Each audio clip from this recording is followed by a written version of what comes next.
How to take screenshot on Lenovo laptop. If you find this video helpful, drop a like and subscribe. All you want to go ahead and do is go over and locate your snipping tool. So mine is right here.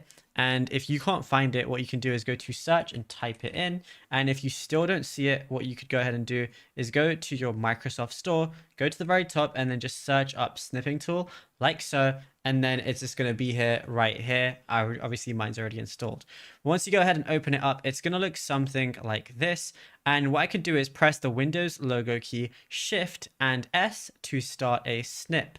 So I can just remember this shortcut. I can have this open in the background, or I don't even have to have it open.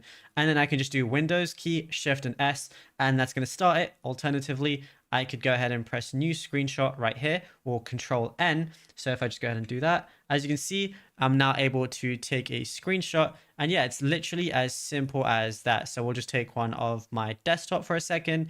And yeah, that's literally it.